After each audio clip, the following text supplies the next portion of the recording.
Hello friends, मेरा नाम अरबशा है। मैं आपको पॉलिटिकल साइंस का फर्स्ट बुक का फर्स्ट चैप्टर पढ़ाने जा रही हूँ, जिसका नाम है शीत युद्ध का दौर। तो चलिए अब हम अपना चैप्टर स्टार्ट करते हैं। पहला टॉपिक हम लेते हैं, शीत युद्ध है क्या। और शीत युद्ध से तात्पर्य है जब दो या दो से अधिक महाशक्तियों के बीच ऐसा तनाव उत्पन्न होता है जब ऐसा लगता है कि उनके बीच युद्ध होकर रहेगा, लेकिन वो युद्ध नहीं होता, लेकिन उसके अंदर संभावना दिखाई देती है कि ये युद्ध होकर ही रहेगा, लेकिन वो ठंडा होकर रह जाता है। उसे शीत युद्ध बोलते हैं। और दोस्तों, आपको पता है ऐसी स्थिति कब उत्पन्न हुई थी? जब हमारा द्वितीय विश्व युद्ध समाप्त हुआ था, जब भी शीत युद्ध का आरंभ हुआ था। अमेरिका और सोवियत संघ दोनों ही महाशक्तियाँ थी और इनके बीच ऐसा तनातनी महसूस हुई थी कि इनके बीच युद्ध होकर ही रहेगा, लेकिन वो युद्ध नहीं हुआ था। यही शीत युद्ध था। तो अब हम अपना दूसरा क्वेश्चन लेंगे, शीत युद्ध के क्या कारण थे, ये किन वजह से हुआ था। दोस्तों, ये दोनों ही महाशक्ति थी और अमेरिका चाहता था कि मैं महाशक्ति बनूं पूरे विश्व पर एक, और सोवियत संघ चाहता था कि मैं महाशक्ति बनूं पूरे विश्व पर एक और पूरे विश्व पर राज करूं। इन्हीं दोनों के आमने सामने खड़े होने की वजह से यही शीत युद्ध का कारण बने। और जैसा कि हम सब जानते हैं कि द्वितीय विश्व युद्ध इससे पहले समाप्त होकर ही चुका था और परमाणु बम से होने वाले विध्वंस की मार झेलना किसी भी राष्ट्र के बस की बात नहीं थी, ऐसा कहना भी कारण था। और एक दूसरे के उकसावे के बावजूद भी कोई राष्ट्र अपने नागरिकों पर युद्ध की मार नहीं देखना चाहता था। दोनों राष्ट्रों के बीच गहन प्रतिद्वंदिता का कारण भी था शीत युद्ध। शीत युद्ध एक विचारधारा की लड़ाई, शीत युद्ध को एक विचारधारा की लड़ाई भी कहा जाता था, क्योंकि अमेरिका की पूंजीवादी अर्थव्यवस्था थी और समाजवादी अर्थव्यवस्था थी सोवियत संघ की। पूंजीवादी अर्थव्यवस्था होती है जिसके अंदर सरकार का हस्तक्षेप कम से कम होता है और व्यापार अधिक होता है और निजी व्यवस्था होती है।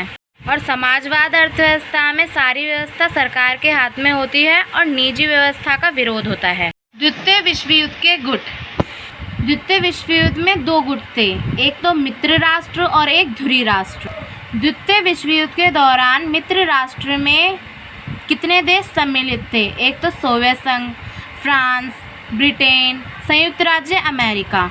और इन राष्ट्रों को द्वितीय विश्व युद्ध के समय विजय प्राप्ति हुई थी। अब हम पढ़ते हैं ध्रुवीय राष्ट्र, जो दूसरा गुट था। जिन राष्ट्रों को द्वितीय विश्व युद्ध में हार का सामना करना पड़ा था, उन्हें ध्रुवीय राष्ट्र के नाम से जाना जाता है। ये राष्ट्र थे जर्मनी, जापान और इटली। द्वितीय विश्व युद्ध का अंत। द्वितीय विश्व युद्ध का अंत अगस्त 1945 में, जब अमेरिका ने जापान के दो शहर हिरोशिमा और नागासाकी पर परमाणु बम गिराए और जापान को घुटने टेकने पड़े थे।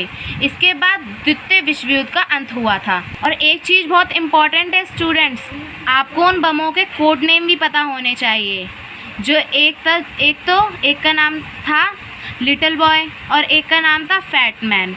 और इन बमों की क्षमता थी 15 से 21 किलोटन। क्यूबा मिसाइल संकट। क्यूबा मिसाइल संकट को शीत युद्ध का चरम बिंदु भी कहा जाता है। क्यूबा एक छोटा सा द्वीपीय देश है जो अमेरिका के तट से लगा है। यह नज़दीक तो अमेरिका के है, लेकिन क्यूबा का जुड़ाव सोवियत संघ से था और सोवियत संघ इसे वित्तीय सहायता प्रदान करता था।